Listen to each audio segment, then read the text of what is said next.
Hello everyone, I'm Candace. And I'm Sarah. And this is Late Night Lit. Tonight we're drinking some Syrah. So, November is Food Month at Late Night Library. And in lieu of that celebration, Sarah and I have been reading M.F.K. Fisher's The Gastronomical Me. I have an excerpt I'd like to read. Yeah, read that. This is from a short piece called The Lemming to the Sea, where she's talking about the idea of eating alone and how people are reacting to her eating alone. More often than not, people who see me on trains and in ships or in restaurants feel a kind of resentment of me since I taught myself to enjoy being alone. Women are puzzled, which they hate to be, and jealous of the way I am served with such agreeable courtesy and of what I am eating and drinking, which is almost never the sort of thing they order for themselves.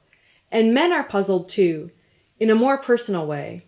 I anger them as males. I am sorry.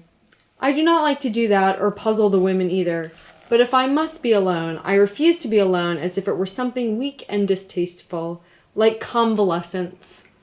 Men see me eating in public, and I look as if I knew my way around, and yet I make it plain that I know my way around without them, and that upsets them.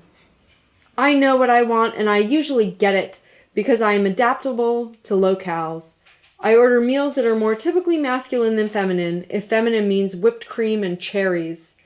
I like good wines, or drinkin' liquor, and beers and ales. I like waiters. I think the women who said that waiters are much nicer than people was right. And quite often waitresses are too.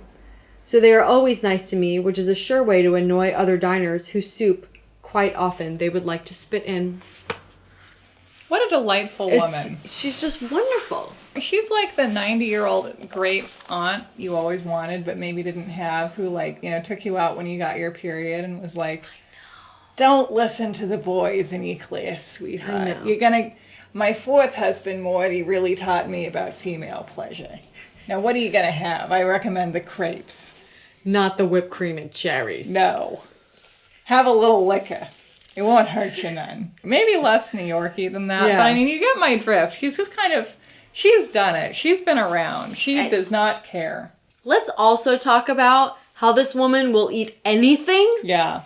Is never worried about her health. Yeah, good point. And this definitely has something to do with the era in which it's written. People were obviously eating very differently then, but she's never worried about her health. She's never worried about gaining weight. There are several points where she's just drinking beer and eating caviar in bed and enjoying every minute of it. Which is what life should be like, really. Yeah. This part's amazing. Okay, so let's set the scene.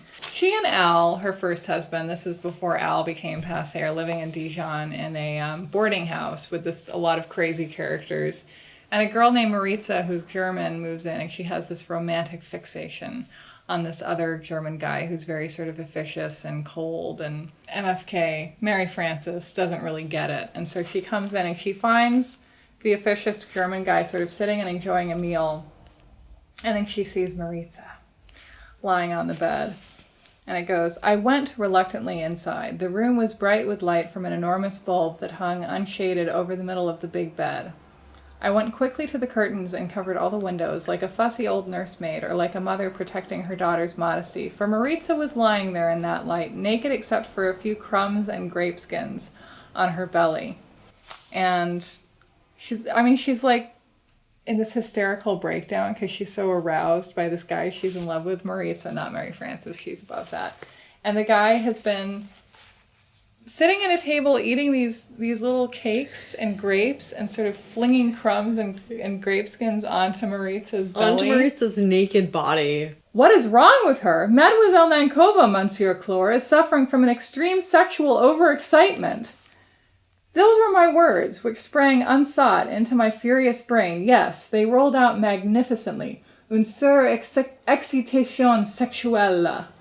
Syllable by mighty syllable, even to the final le, like a quotation from Racine. And she says this is like the moment when she began speaking French, correctly. Right. Because what's more French than, lying naked on a bed, quivering in arousal, and having cake crumbs flung onto your naked body?